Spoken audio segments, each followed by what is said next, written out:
अस्सलाम वालेकुम, welcome to sports for PSL 11 में पेशावर जल्दी yes good news for them. उन लोगों ने प्ले ऑफ में अपनी सीट बुक कर ली है, पर अभी उनको 2 मैचेस खेलने हैं ताकि वो टॉप 2 में फिनिश करें और top of the table. But yes they are in very comfortable zone. But बाकी there is going to be a lot of match, 5 teams 3 spots, क्या होगा वहाँ उस पर हम लोग आगे जाके बात करेंगे, प्रॉमिस दैट। एंड यस कल लाहौर कलंदर्स को शिकस्त दी क्वेटा ग्लैडिएटर्स, इस मैच पे भी हम लोग बात करेंगे। What went wrong for Lahore Qalandars, and Lahore Qalandars ने अगर फाइनल 4 में जाना है what do they have to do, find out about that as well.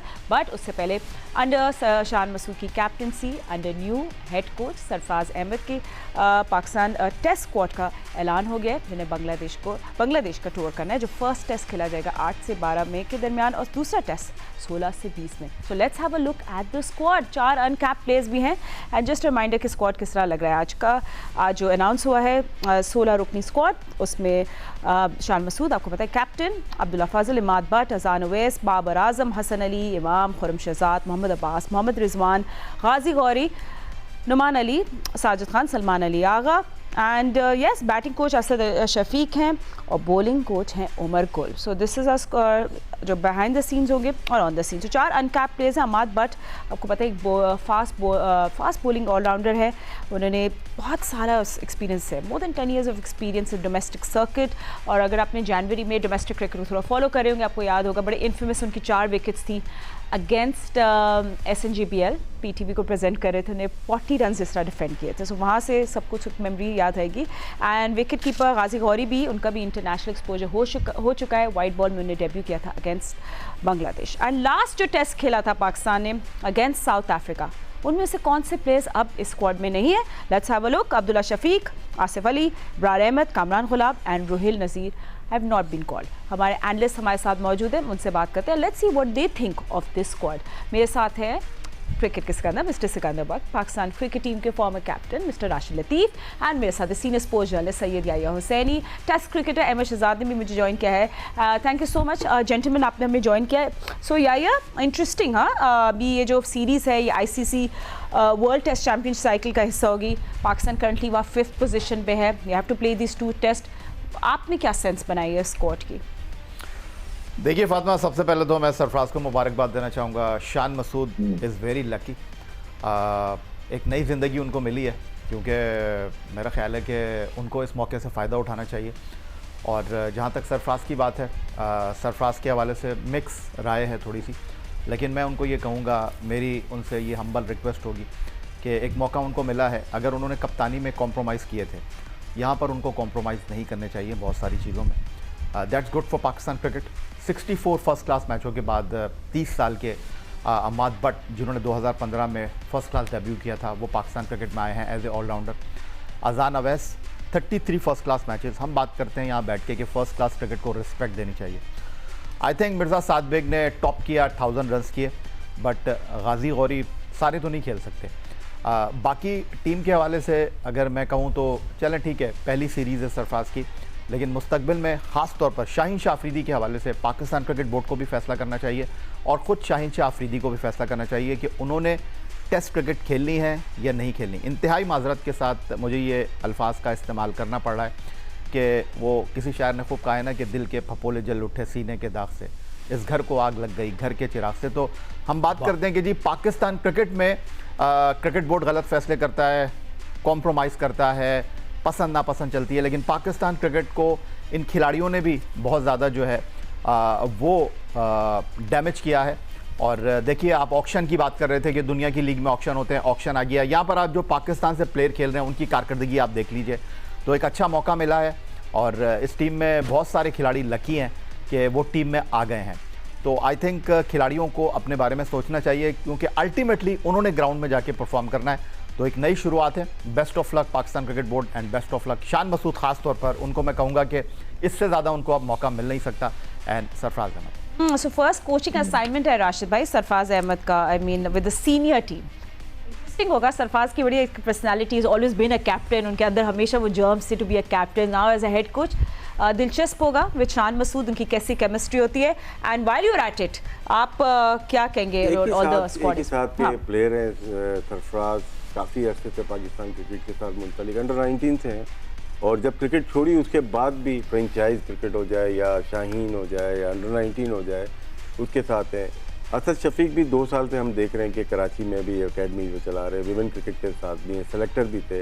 वो एज ए बैटिंग में बहुत ही अच्छी टेक्निक रही उनकी, नंबर 6 पे बहुत ही अच्छा खेले और बैटिंग का पता है उनको। उमर गुल अच्छा इजाफा है पाकिस्तान क्रिकेट के लिए, वो T20 हो या टेस्ट क्रिकेट हो परफॉर्म किया हुआ है उसने। ये तो हमारी मैनेजमेंट हो गई। शान को जैसे यहिया ने कहा एक लाइफ मिली है, यहाँ पे परफॉर्म कर सकते हैं और वो भी PSL में भी बेहतर क्रिकेट खेल रहा है। लेकिन टीम देख के एक अंदाज़ा हो गया कि जैसे अभी बात की शाहीन टीम में आए, हसन अली आए, इसका मतलब है कि हम यंगर प्लेयर को देख रहे हैं लेकिन उससे हम सेटिस्फाई नहीं है कि ये यंगर हसन अली भी है, तो यंगर बॉलर है नहीं, तो हम इन बॉलर्स पे जा रहे हैं जो एक्सपीरियंस हैं, जो सेंट्रल कॉन्ट्रैक्टेड हैं, हम उन पे जा रहे हैं। फिर अम्माद भट्ट को देखते हैं, उसे काफ़ी आउट किए 2 साल में, तो ऑलराउंडर भी हमें शायद T20 और वनडे वाला लेके आना पड़ा कि हमारे पास टेस्ट का ऑलराउंडर नहीं मिल रहा।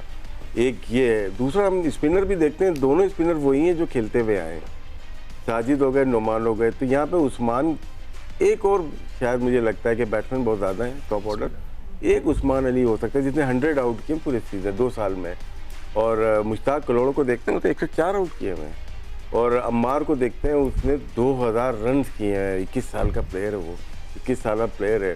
तो क्या है कि बहुत सारे नाम हमारे रह गए, शामिल ने 6 सेंचुरीज की हुई हैं, अजान ओवैस ऐसा है कि 10 सेंचुरीज की हुई है। और राज भाई, अब क्योंकि आप बोले, सॉरी मैं आपको इंटरप्ट करें, हम लोग आपको दिखा भी देते हैं first class top scorers in last 2 years, ये कायदे आजम एंड प्रेसिडेंट्स ट्रॉफी का कंबाइंड है सिंस 2024। सो जैसे आप कहते जी, मोहम्मद अमार की 53 इनिंग्स में 2021 रन, बहुत रन है, बहुत रन है।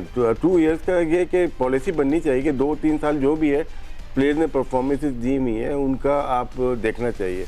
शामिल हुसैन की टेक्निक हमने खुद ही बोल दिया अच्छी नहीं है, 6 सेंचुरीज इसी टेक्निक से उसने की हुई है। और अगर हम देखते हैं अब्दुल्ला फजल आए इसमें सीज़न में अच्छा आउट किया, उन्होंने परफॉर्म किया हुआ है टॉप ऑर्डर में, फिर बहुत अच्छा परफॉर्म किया, इमामुल हक ने भी किया हुआ है। तो मुझे ऐसा लगता है 4-5 हमारे टॉप ऑर्डर हैं जिसमें ओपनर और 1 डाउन भी है, जिसमें बाबर आजम कभी 3 नंबर खेल रहे, कभी 4 नंबर खेलते हैं, ये डिसाइड करना पड़ेगा। लेकिन मेन जो कंसर्न है हमें जो लग रहा है फ्यूचर में स्पिनर्स का है, फास्ट बॉलर का है। फास्ट बॉलर हमारे पास हम क्यों लेके आए वापस उनको, बहुत अच्छी परफॉर्मेंस, लेकिन क्या है हमारे पास प्लेयर से लगता है कि आ नहीं रहे। या सेलेक्टर असद शफीक हो या मिसबा हो या सरफराज हो, इनको बिलीव नहीं हो रहा कि हमारे पास अच्छे फास्ट बॉलर आ रहे हैं, क्योंकि वहाँ पे ग्रीन पिचेस मिलनी है, डिसाइड है कि बांग्लादेश में ग्रीन पिचेस मिलेंगी, इसीलिए मोस्टली हमने फास्ट बॉलर डाले हैं। स्पिनर्स हमने कम रखे हुए, खुदा ना खास्ता कुछ लेफ्ट आर्म स्पिनर को कुछ हो जाता है।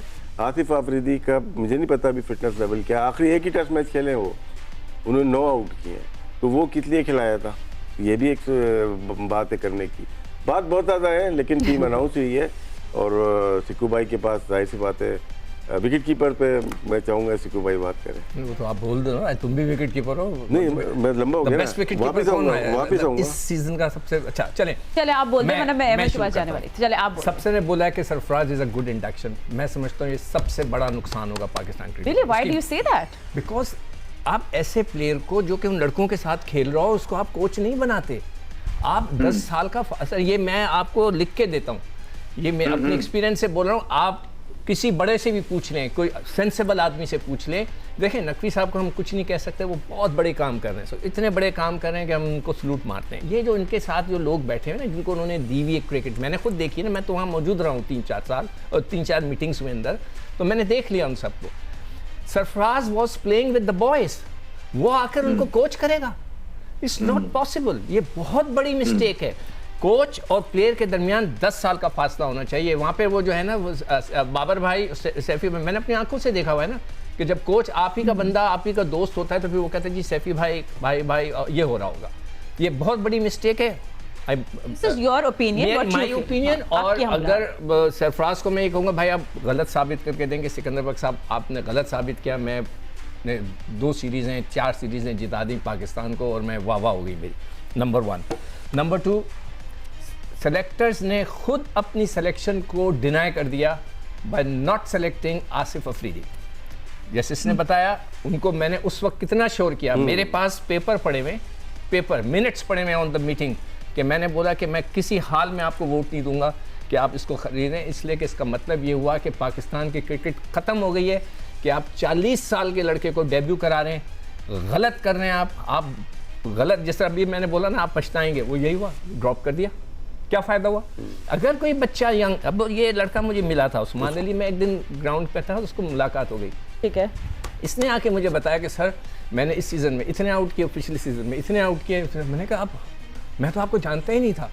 फिर उसने बताया अपना नाम वाम, तो फिर मैंने उसको निकाला, 100 आउट, 2 तो मैं हैरान था कि इस लड़के को क्यों नहीं खिलाया। उस वक्त मैं फैसल अकरम की बात कर रहा था, नहीं खिलाया। अब आखिरी चीज़ मैं बताना चाहता हूँ, 2000 में मुझे लेफ्टिनेंट जनरल तोकीर ज़िया साहब ने सिलेक्टर बनाया। भट्टी साहब ने कहा तुम 2 महीने से ज़्यादा नहीं रुकोगे, वैसे ही हुआ। ठीक है, अब मैं बताता हूँ। एक सेलेक्टर है मिसबाउल हक हैं, सबसे पहले मैंने उनको सिलेक्ट किया था, पूछें उनसे, उनको पता होगा।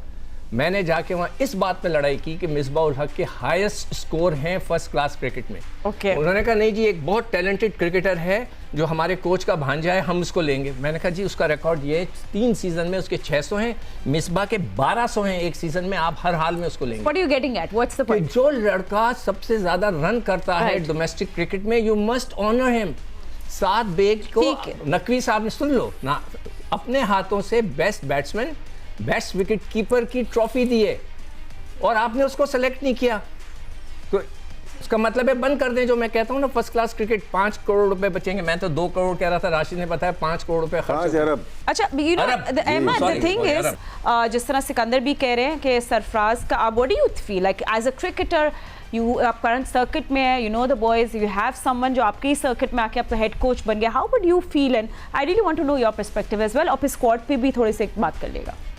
सबसे पहले तो देखें, हमने पहले ही बोला था कि आप लोग अपनी टेस्ट क्रिकेट को सीरियसली नहीं लेते हैं। आप लोगों के कोचिंग के मुद्दत खत्म होती है तो आप सिर्फ लोगों को ओब्लाइज करने के लिए उनके थोड़े सा टाइम रहता है। कभी आप अजहर महमूद को कोच बना देते हैं, अभी फिर आपके 4, 5, 6 जो टेस्ट मैच होंगे 1.5-2 सालों के अंदर, उस पर आपने ये कर दिया कि सरफराज।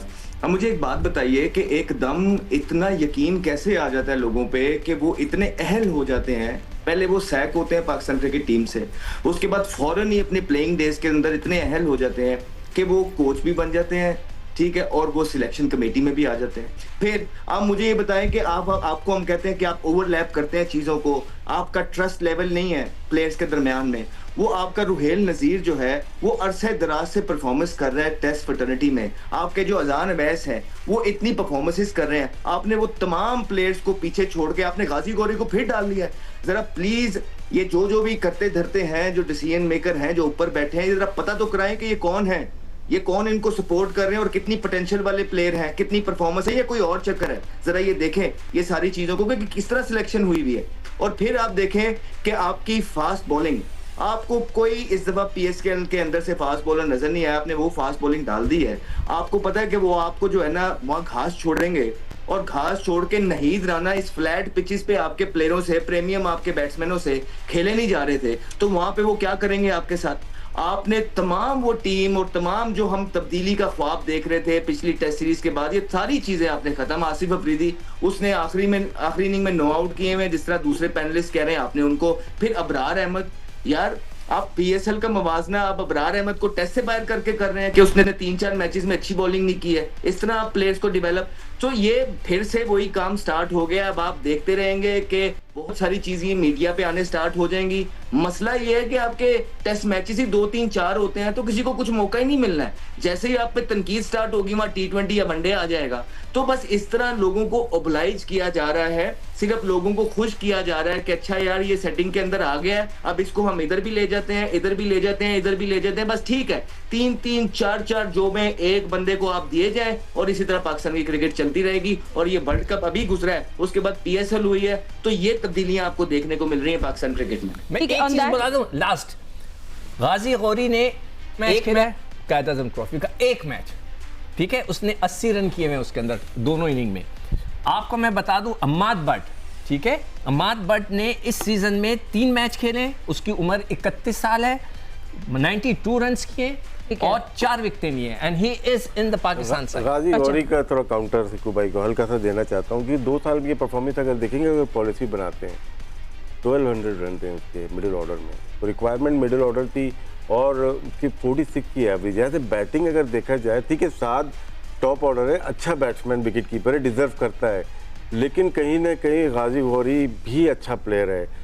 कभी कभार मैं समझता हूँ इन लोगों ने डिसाइड किया टैलेंट के ऊपर, शायद मिडिल ऑर्डर में ज़्यादा ज़रूरत होगी इनको विकेट कीपर बैट्समैन की, जिस तरह रिजवान नीचे खेलते हैं। अगर इनको 7 को करना पड़ता तो एक ओपनर मिस होता है इसमें। अगर हम देख रहे हैं अजान उबैद की 10 सेंचुरियाँ हैं, वो सिलेक्शन हुई है, फिर अब्दुल्ला फजल को इन्होंने लिया है, फिर शान मसूद है इनके पास, तो बहुत सारे प्लेयर्स मौजूद हैं, इमाम उल हक भी है, तो इस वजह से 7 को शायद सेलेक्ट नहीं किया होगा। ये मेरा आर्गुमेंट है। ये एक लास्ट आर्गुमेंट का जवाब, नहीं आर्गुमेंट का जवाब, हम हमेशा बिलीव करते हैं जो क्रिकेटर्स हैं करंट फॉर्म, ठीक है, अभी जिसने किया, जैसे कामरान गुलाम के साथ किया, कामरान गुलाम ने रिकॉर्ड कर दिया, उसको 3 साल बाद खिलाया, ऐसे नहीं होता यार। Even Ahmad Butt when he was deserved a place, we didn't play him now। 31 का हो गया, पाकिस्तानी 31। PSL 11 में क्या कुछ हो रहा है पॉइंट्स टेबल में, उस पर भी हम लोग बात करेंगे। 3 जगह है मगर 5 टीम्स है। We'll do the math with Yaya, with Rashid Latif, Ahmed Shahzad, Sikandar, but after a short break, don't go anywhere। PSL 11 में Peshawar Zalmi on top with they secure कर लिए अपनी जगह एंड बेसिकली 13 पॉइंट्स के साथ they leading the pack. But now the lot of maths going on. Yahya मेरे साथ मौजूद है। Yahya, let's dive into points table और आपको दिखाते हैं कि पॉइंट्स टेबल में अभी इस वक्त क्या हो रहा है। ठीक है, तो अभी तो हमने आपको बता दिया पेशावर ज़ल्मी और चला गया। अब आपकी रियल फाइट हो गई है जी। 3 स्पॉट्स हैं आपके पास, 5 टीमें हैं। इस्लामाबाद 9 पॉइंट्स के साथ है। आई थिंक याया उनकी बेस्ट पोजीशन है आफ्टर ज़ल्मीज़ 1 विन, उनकी कंफर्म प्लेऑफ में जगह बन जाएगी। ठीक है, फिर आगे सिचुएशन मुल्तान सुल्तान की भी चले, उन लोगों ने भी अभी एक मैच होगा तो दरवाज़ा उनका खुल जाएगा और 2 जीत हो जाएंगी तो उनकी गारंटी हो जाएगी कॉल। अब केओस जोन पे आ जाएंगे। आइए थोड़ा इसको एक्सप्लेन करें, यहाँ कुछ क्या होगा। क्वेटा ग्लैडिएटर्स ने कल लाहौर को शिकस्त दे दी, दे देयर विद 6 पॉइंट्स, फिर then Hyderabad kingsmen with 6 points and Karachi kings with 6 points. So हर मैच एक नॉकआउट की तरह मुझे लग रहा है, and then net run rate पे भी लड़ाइयाँ होने वाली है आगे जाके। बिल्कुल ठीक कहा फातिमा आपने, लेकिन इंतहाई माजरत के साथ विद ड्यू रिस्पेक्ट, ये जो हमारे क्रिकेटर्स हैं ना, इनको फर्स्ट क्लास क्रिकेट में मैं इस नंबर पे खेलता हूँ, मैं नई बॉल से बॉल करता हूँ, मैंने फर्स्ट क्लास क्रिकेट में ओपनर की हैसियत से रन्स किए हैं, मैं 4 नंबर पे आके परफॉर्म नहीं कर सकता।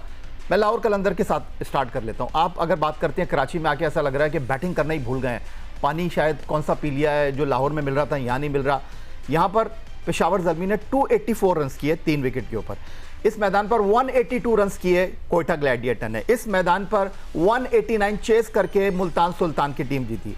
भाई पेशावर ज़ल्मी बिल्कुल कन्वेंशनल क्रिकेट खेल रही है, बल्ले को बॉडी से करीब रख के। कौशल मेंडिस खेल रहे हैं, 250 हैं, 100 है। बाबर आजम ने 250 किए हैं, यहाँ पर 270 प्लस की कौशल मेंडिस के साथ पार्टनरशिप की है। लाहौर कलंदर की टीम तो ऐसा लगता है कि कराची में आकर उनको क्रिकेट ही नहीं समझ आ रही। इस्लामाबाद के खिलाफ 100 रन्स पे आउट होते हैं, पेशावर ज़ल्मी के खिलाफ 97 रन्स पर आउट होते हैं। कोयटा ग्लैडिएटर को तो दोनों हाथों से सलाम करना चाहिए सऊद शकील को कि उन्होंने इंट्रोड्यूस नहीं कराया उस्मान तारिक को, वरना यहाँ पर भी ये 100 पे आउट हो जाते। अब आप मुझे बताइए, अब्दुल्ला शफीक को क्रिकेट सिखाने की ज़रूरत है। आई डोंट नो किसने बता दिया मोहम्मद नईम को, ऑन साइड उनका अच्छा है, ओवर अब जाके मारो आप। फ़खर जमान, फ़खरे पाकिस्तान, उनकी परफॉर्मेंस आपके सामने है। आप रोना गाना कर रहे हैं कि जी हसीबुल्ला को मौका नहीं मिला, हसीबुल्ला को चांस नहीं दिया, 4 पे भी खिला लिया, 6 पे भी खिला लिया। सिकंदर रजा, आप उनको बैटिंग करने के लिए 11 ओवर सिकंदर रजा को मिले कोयटा ग्लैडिएटर के, क्या कर लिया उन्होंने। भाई जब इस तरह की आप क्रिकेट खेलेंगे 8-8 करोड़ में बिकेंगे। हारिस रऊफ से तो ऐसा लग रहा है कि जब से उनको टीम से बाहर किया गया उनका दिल ही नहीं चाह रहा बॉलिंग करने का, तो फिर मेरा ख्याल है लाहौर कलंदर को जो है सिर्फ देखना चाहिए PSL 11। आई नो, और आई थिंक शाहीन भी कल कह रहे थे आप बैटर्स ऐसे मतलब ऐसे खेल रहे हैं कि they are already out of the tournament, मतलब वो सर्वाइवल नहीं दिख रहा है। तो लाहौर के लिए आज का मैच बहुत इंपॉर्टेंट है लाहौर के लिए। लाहौर कलंदर्स वर्सेस पिंडी भी इन्हीं को देख रही है पहली जीत। क्या यहाँ पे जीतती है तो शायद चांस बन जाता है, लाहौर का चांस खत्म हो जाएगा राशिद भाई। अगर जीतती है तो बन सकता है। यहाँ पे टीम कोई भी टीम हार रही है। दूसरी कराची किंग्स की भी बात की हमने, कोयटा लकीली कल जीती है, वो बहुत अच्छी क्रिकेट नहीं खेल रहे वो लोग, लेकिन जीतने के बाद उनके चांस हो गया कि 6 पॉइंट पे आ गए और अगले 3 मैचेस हैं उनके। प्रेशर हमेशा बहुत अच्छा खेल लेते हैं, समथिंग हैपेंस टू देम। दूसरी टीम खराब खेल रही है उनके सामने, क्योंकि कल रायली रतो जो सिक्कू भाई ने बात की थी, कल की थी, बिल्कुल राइटली बात की थी कि वो परफॉर्म नहीं कर रहा। पहला मैच है जहाँ पे उसने एक 134 को चेस किया है, 134 आई थिंक का, अच्छा खेला वो। लेकिन लाहौर कलंदर्स बहुत ज़्यादा अटैकिंग क्रिकेट खेलना चाह रहा है पावर प्ले में। कराची पिचेस वो नहीं है, कराची में लाहौर खेलना भी नहीं चाहता है, कम इनके वेन्यूज देखिएगा, पूरी हिस्ट्री उठा के देखिएगा, ये लाहौर में वो पिंडी में ज़्यादा खेलना चाहते हैं, जीतते वहाँ पे हैं। और हो सकता है कि अब ये जाएंगे, इसके मैच के बाद 2 मैच रह जाएंगे और ये जीते तो फिर चांसेस इनके हैं, ऐसा नहीं है कि बिल्कुल आउट नहीं हो गए ये लोग। तो लाहौर कलंदर अगर आप देखते हैं इस दफ़ा थोड़ा स्ट्रगल इस वजह से कि मैं ये समझता हूँ कि इनके जो बिलिंग्स थे वो नहीं इनके पास हैं, डैरल मिचेल नहीं इनके पास हैं और आसिफ आफरीदी नहीं है, लेकिन जहाँ पे गए वहाँ पे वो परफॉर्म नहीं कर रहे। लेकिन अब इनकी टीम थिंक टैंक जो है वो सोचेगा कि लास्ट 5 ईयर लाहौर कलंदर ने डोमिनेट किया है पूरे PSL में, और दूसरा कराची किंग्स वार्नर नहीं है उनके साथ, वो भी स्ट्रगल कर रहे हैं। एंड जरा पॉइंट्स टेबल वापस आ रहे हैं, अब लाहौर कलंदर्स की सिचुएशन हम लोग वापस आपको थोड़ा एक्सप्लेन करते हैं कि 4 पॉइंट्स के साथ वो टेबल पर मौजूद है। तो उनकी सिचुएशन जैसे राशिद भाई कह रहे हैं, इट्स रियली डू और डाई। 3 मैचेस उनकी बाकी है, अगर उन तीनों के तीनों मैचेस जीत जाते हैं तो फिर उनके हो जाते हैं 10 पॉइंट्स, राइट, एंड तो फिर उनका चांस हो जाएगा जिंदा, अलाइव हो जाएगा, ठीक है। और 2 विन्स हुए तो 8 पॉइंट्स हो जाएंगे, फिर डिपेंड करेगा अदर्स पे, ठीक है। तो यहाँ आज के बाद प्रेशर कुकर, आज के बाद हाँ, प्लेइंग विद अगेंस्ट विंडीज, हाँ, तो डिफेंडिंग चैंपियंस तो हैं लाहौर कलंदर्स, लेकिन अब कैलकुलेटर के साथ उनको खेलना पड़ेगा। And if they are not good in math, well somebody else will do the math for them, क्योंकि मैथ में अच्छे हो या ना हो, बैटिंग तो अच्छी करनी चाहिए सिकंदर, दैट्स द थिंग। और एवरीवन's टॉकिंग अबाउट इट, क्योंकि गेम स्टोरी मजेदार नहीं थी फॉर लाहौर कलंदर्स से। हमको क्वेटा की तारीफ बाद में करते हैं। मैं इतनी ज़्यादा ये कहूँगा कि दुनिया की सारी टीमों पे अच्छा और बुरा वक्त आता है, ठीक है। अब आप एक ज़माने में वेस्ट इंडीज़ की टीम थी, ऑस्ट्रेलिया की टीम थी, बहुत ज़बरदस्त। फिर एक वक्त बीच में 1 साल का ऐसा आया कि वो ऑस्ट्रेलियंस हारने शुरू हो गए थे। आपको तब्दीलियाँ करनी पड़ती हैं, you have to change your mind frame, आपको जो है नए लड़के लेके आने पड़ते हैं, अच्छे लेके आने पड़ते हैं। अब मेरा सवाल तो हर एक टीम के साथ होता है, कोई nothing to worry about Lahore Qalandar, you are doing good job, मगर अपनी टीम को सही करें, सुधारें, नए लड़के लेकर आएँ, कुछ नई तब्दीली लेके आएँ, तो you will be alright. Pakistan ODI का वर्ल्ड कप हारा, 2 T20 हार गया, एक चैम्पियंस ट्रॉफी हार गया, एक एशिया कप हार गया, 5 मैच भारत से हार गया। तो उसका ये मतलब नहीं है कि हम जो है ना बस पाकिस्तान की टीम है। हम जो हशर देख रहे हैं सिलेक्शन का, तो ये मैं हर वक्त बताऊंगा। मतलब ये कि मैं कोई झूठ नहीं बोल रहा, मैं कोई इल्ज़ाम नहीं लगा रहा। आप हार गए, 6-7 टूर्नामेंट मैंने नाम दिया। अच्छा, अब मेरा सवाल ये है कि ये मोहम्मद फारूक कल बच्चा कौन था? यकीन करें जब वो बैटिंग करने आया ना, मैंने कहा यार ये कोई बेचारा आ गया, और वही हुआ। उस बेचारे से तो कोई क्रिकेट की बॉल ही नहीं खेलेगी। मैंने जाके उसका देखा डेटा, उसने 15 फर्स्ट क्लास मैचेस खेले। शाहीन सिकंदर रजा से ऊपर खेलने आए, मैं हैरान हूँ। शाहीन के पास सिर्फ एक शॉट है कि वो जब बैटिंग कर रहे होते हैं ना, उनकी टांग लेग साइड पे जाती है और वो मिड विकेट मारते हैं, उसके अलावा उनके पास कोई शॉट ही नहीं है। आप कैसे पहले बैटिंग करने आ गए? तो इसका मतलब है there is something wrong with Sikandar Raza की रिलेशनशिप में विद लाहौर कलंदर। मैं आपको ये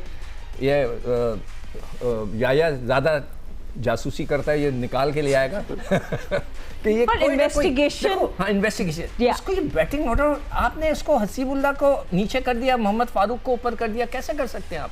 हसीबुल्लाह ये सब मतलब सीजन प्लेयर है। अगर आप बोलें तो मैं आपको देन एंड देयर जवाब दे दूं। फारूक फाटा से खेले हैं इन्होंने, आपने बताया 15 फर्स्ट क्लास मैच। कल हुनैद शाह नहीं खेले, तो आपने एक इमर्जिंग प्लेयर इंडक्ट करना होता है। वो चूंकि ओपनर है, ये हो गया, वो इमर्जिंग है, तो वो ओपनर था, तो उसको 5 पे खिलाया आपने। आपने बात की शाहीन आफरीदी की। शाहीन आफरीदी इसलिए बैटिंग करने के लिए आए थे, बहुत ज़्यादा आप अंडर प्रेशर आ गए थे। 11 ओवर फिर भी सिकंदर को मिले। वो गए इसलिए थे कि 2-4 चला दें, थोड़ा सा जो कियोस है उसको खत्म किया जाए, लेकिन खुद ही चले गए। मैंने आपको शाहीन की बैटिंग का एक्सप्लेन कर दिया, उसके बावजूद भी आप समझते हैं कि वो जाए 18। अब मुझे ये बताएं कि सिकंदर रजा ने 6 मैच खेले। 6 मैच का मतलब है 4 6 24। उसने सिर्फ और सिर्फ जो है ना उसके अंदर कितने ओवर किए? 12, आधे ओवर किए। क्यों नहीं उससे आप बॉलिंग करा रहे? उसने जो रन्स किए हुए 6 मैचों में 110 किए हुए, मतलब उसने उसकी परफॉर्मेंस बिल्कुल, अभी वो वर्ल्ड कप इतनी सुपर परफॉर्मेंस दिखाते हुए आए आगे। So the question is that why वो यूटिलाइजेशन ऑफ फीलिंग है कि वो दिल से नहीं खेल रहा। नहीं दिल से नहीं खेल रहा। आई कुड बी जस्ट आप जवाब दिल से खेलना। उनको जो क्वेश्चन मिला हुआ था ना लास्ट ईयर, या इनको मिला हुआ है जिम्बाब्वे में, वो यहाँ मिसिंग है। मैं बार बार बात कर रहा हूँ कि इनके पास जो 2 प्लेयर थे मिडिल ऑर्डर, वो अपनी बैटिंग करके जाते थे। इनको 18 से 20 बॉल मिलती थी, फिर ये अपना गेम शो करते थे। सेम चीज़ उन्होंने T20 वर्ल्ड कप में भी दिखाया है। अभी ये 12 ओवर वाला प्लेयर नहीं है कि जाके सेट होगा निकालेगा। इनको जितना कम टाइम देंगे ना बॉलिंग में और बैटिंग में, अब डैरन मिचेल लेके चल रहा होता था, आखिर में इनको छोड़ता था कि अब आपकी बारी आई, कि 180 पे छोड़ के जाता था, ये 220-25 तक लेके जाता था। ये बहुत बड़ा फ़र्क है। लाहौर के अंदर का मेजर फॉल्ट जो नज़र आया है ना, क्योंकि होता क्या है इसमें, जब आपके पास एक लिमिटेड पैसा है, आपके पास अगर 40 या 42 करोड़ है, अब उनको देखें, जज्बाती कौम है हम लोग, उनको चाहिए था हारिस रऊफ चाहिए था, उनका वो प्रोडक्ट है, उनको हारिस चाहिए था, उनकी प्रोडक्ट, वो फ़खर चाहिए था, प्रोडक्ट है, उनको दूसरे प्लेयर चाहिए थे, उस पर इन्वेस्टमेंट ज़्यादा किया। आप देखें ऑक्शन में देखें बिड हो रही है, क्योंकि मेरी कोशिश थी कि मैं हारिस पे बिड लेके जाऊं कि उनके पैसे कम हों, तो वो अगर 8-9 करोड़ ले गए, उनको वो प्लेयर चाहिए था, फ़खर चाहिए था, शाहीन को ऑलरेडी ले चुके थे, तो 42 में से करोड़ में से 20-21 करोड़ तो उनके वहाँ लग गए। जब आपके 11 प्लेयर में 35 करोड़ लग गए, तो आपके पास बेंच स्ट्रेंथ क्या होगी? बेंच स्ट्रेंथ वीक हो जाती है जब आप ज़्यादा पैसा लगाते हैं। मैं अभी 2 दिन पहले पेशावर ज़ल्मी की बात कर रहा था, उन्होंने पहले ऑक्शन में जब फेज़ हुआ है उसमें किसी को पिक नहीं किया, उन्होंने रिटेन किया था, उन्होंने सुफियान मुकीम को रिटेन किया, उन्होंने बाबर आदम को रिटेन किया, अली रज़ा को रिटेन किया और एक समत को रिटेन किया था, और एरन हार्डी को उन्होंने ले लिया था। उसके बाद जब 2 लाख के ऊपर की प्राइस थी $1 की, वो 1 लाख की हो गई। उसके बाद वो बिड में गए, जेम्स विंस को उन्होंने उठाया, उन्होंने उसके बाद उन्होंने श्रीलंकन जो प्लेयर है कौशल मेंडिस को उठाया। तो उसमें क्या प्राइस, उनकी बेंच स्ट्रेंथ देखें, नाहिद राना भी है, खुर्रम शहजाद भी है और अली रज़ा भी है उनके पास, सुबहान भी है उनके पास। बेंच स्ट्रेंथ किसकी स्ट्रांग हो गई? जिसने अच्छा यूटिलाइज किया बजट को। तो इसका मतलब है कि ये बिजनेस पॉइंट ऑफ व्यू से ये अभी ना वहाँ से लेयरिंग की बात की उन्होंने। हम जज्बाती कौन है ना। मैंने कहा, मैं नसीम शाह की बात किया, मैंने कहा चाहिए हमें आमिर चाहिए, तो ज़्यादा पैसा लग गया ना उसको। अब नेक्स्ट टाइम आप सोचो कि यार 5-6 प्लेयर 8 प्लेयर हमारे पास हैं, अब इनके प्राइस हम कम करें, ये आगे की बात है, कम करके हम दूसरे प्लेयर्स को लेके अपनी बेंच स्ट्रेंथ मजबूत करें, तो ज़ल्मी ने जो की हुई है। या लाहौर कलंदर और सिकंदर, आप भी आप सब, let's to have an open discussion आज पे। लाहौर कलंदर के लिए इंपॉर्टेंट मैच है। जी ऐड कर दूं, राशिद भाई ने बहुत अच्छे तरीके से एक्सप्लेन किया। लाहौर कलंदर, सिकंदर बख्श साहब ने फरमाया, बिल्कुल इन्होंने खुद ही कहा कि हर टाइम आपका टाइम नहीं होता, कभी आप अच्छा भी खेलते हैं, कभी आप ख़राब भी खेलते हैं। यही लाहौर कलंदर है। पहले 6 सीज़न में 0 टीम थी, आखिरी 4 सीज़न में 3 ट्रॉफी। उन्होंने अपना वॉलेट खाली किया, उन्होंने अपना एसोसिएशन बताया पोस्टर बॉय हारिस के साथ, फ़खर जमान के साथ, ठीक है, अब वो पे कर रहे हैं इसको, उनको भी जिम्मेदारी लेनी चाहिए। जिन खिलाड़ियों के साथ उन्होंने अपनी की एसोसिएशन साबित की, उन्होंने ये बताया कि नहीं जी, एक एसोसिएशन भी कोई चीज़ होती है, एक आपके साथ बाउंडिंग भी कोई चीज़ होती है। नहीं परफॉर्म किया तो दुनिया तो खत्म नहीं होगी, क्रिकेट तो ऑन है। अच्छा, आज पिंडीज के साथ मैच अगले साल भी आपके ख्याल में रहनी चाहिए या इसको थोड़ा कुछ चेंज करना पड़ेगा? देखें सिकंदर बख्श साहब, टाइम विल टेल यू। अच्छा चलिए, Lahore Qalandars versus Pindiz today. Pindiz Sikandar just not there, right? आज मैं बड़ा, आज ज़बरदस्त मैंने आर्टिकल पढ़ा था about Mohammad Rizwan, is it over for him as a captain, और you know so many other things. तो I think Lahore should take full advantage of Pindiz today. देखो, जो रिजवान की आप बात करो ना, प्लेयरों पे अच्छा बुरा वक्त आता है, कभी अच्छी फॉर्म नहीं होती। मैं बिल्कुल भी ये नहीं कहूँगा कि उठा के फेंक दो, उसने परफॉर्मेंसेस की भी है, बिल्कुल ही जो भी थे। तो हाँ, कल जो बस बच्चे की मैं बात कर रहा था, मुझे बिल्कुल इस बात का ख्याल नहीं था कि वो इमर्जिंग प्लेयर में से आया, तो मगर मैंने उसकी बिल्कुल नया बच्चा कोई आया ना, बिल्कुल नया, और वो अच्छा ना खेले तो फिर हम उसको क्रिटिसाइज़ कर सकते हैं कि यार आपने कैसे ले लिया, मगर रिजवान को तो आप नहीं क्रिटिसाइज़ कर सकते ना, इज़ द एस्टैब्लिश प्लेयर। अब उसकी जो फॉर्म लगी हुई है, वो टेस्ट टीम में भी वापस आ गया। अब आगे चल के देखते हैं, अगर इस साल उसने अच्छी परफॉर्मेंस नहीं दी तो फिर क्वेश्चन मार्क आने लगेगा कि जी उसको स्टैंडिंग किधर है।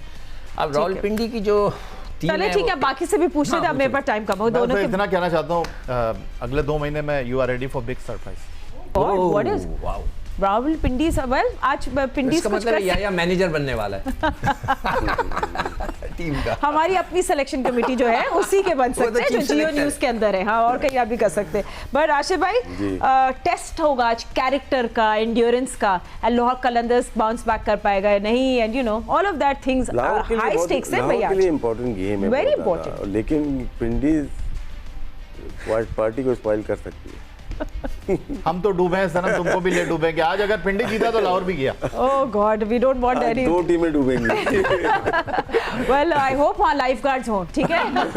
But thank you so much. कहते ना मेरी कश्ती वहाँ डूबी जब पानी कम था। देखो इसमें ये है कि टीमें अपने आप को सही कर लें, अगले सीजन अगले सीजन के लिए तैयारी करें। चले ठीक है, अगले सीजन हम लोग भी यही होंगे बातें करते हैं। But anyway don't go anywhere, आप लोग जियो न्यूज़ देखते रहे। मज़ीद खबरों और अपडेट्स के लिए रिमेंबर PSL के तमाम मैचेस जियो सुपर आपको लाइव दिखा रहा है। Will see you soon. अल्लाह हाफिज़।